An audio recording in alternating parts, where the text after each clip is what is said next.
Hello, thanks for tuning in over spring break. Appreciate you taking the time to watch this. I've expanded this presentation so to kind of overview both chapters 9 and 10. And I urge you to look very carefully at the big lists of vocabulary that are at the end of each chapter, which will be very helpful in answering both quizzes and the exam. We covered these elements that are required. I call them a contract formula. And under each, there's a bit of vocabulary and some concepts that are important to understand. First one, of course, being objective versus subjective. In determining whether or not there is a contract law uses the objective standard. We don't try to psychoanalyze motives. The concept of quasi-contracts, make sure you take a look at that in the text. The interpretation of contracts. Here, this is presented a little differently than your textbook, but I've consolidated the kind of lessons that are important to understand. Each one of these could be a good true-false question. The general format for a contract is also helpful. The book kind of spreads things out, so it's a little hard to find this, but this is the order, basically, of how a contract would be formatted. We talked about offers. Please make sure you understand under UCC, which is for the sale of goods, usually between merchants, but at any rate, the sale of goods.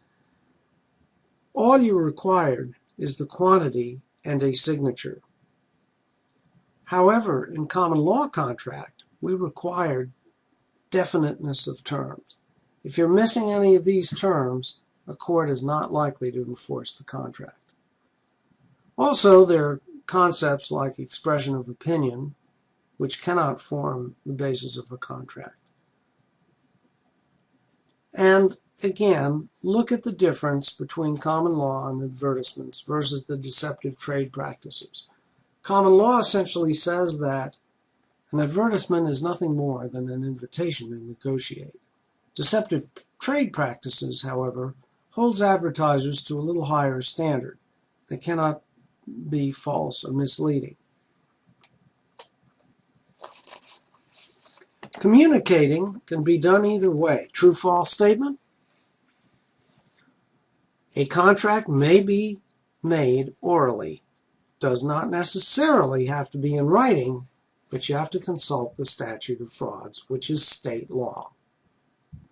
And also, the acceptance must be absolutely mirrored by the offer. In other words, you cannot change the terms, or you've got a rejection and a counteroffer.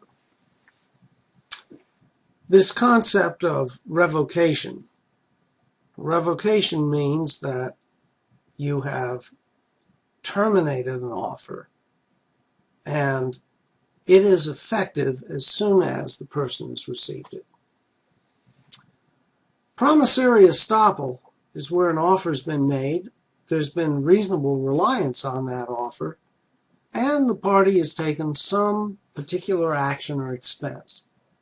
For example, an employee candidate comes up and says, "What can I do to get this job?"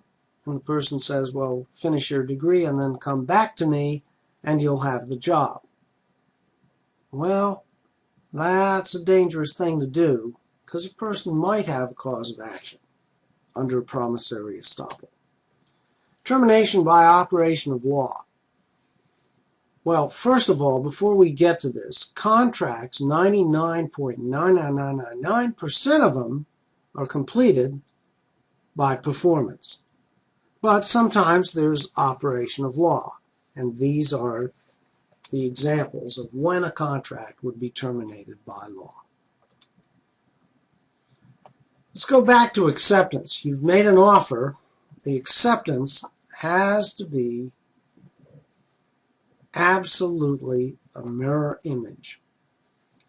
We also talked about the difference between bilateral, which is a promise for a promise, versus unilateral, which is where, well, it's a reward.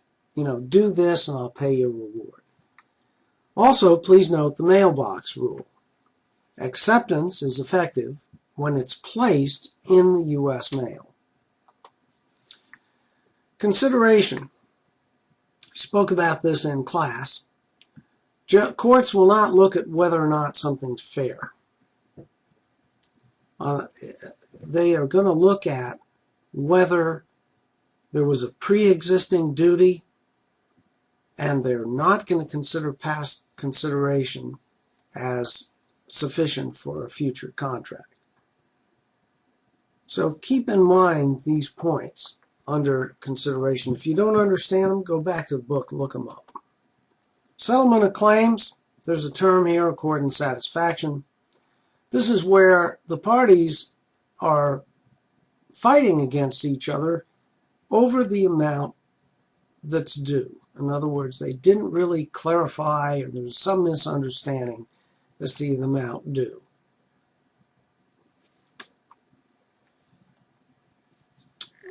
Enforceable promises without consideration. Well, there's several of them. Promise to pay debts. Detrimental reliance and promissory estoppel. The book has an example of that.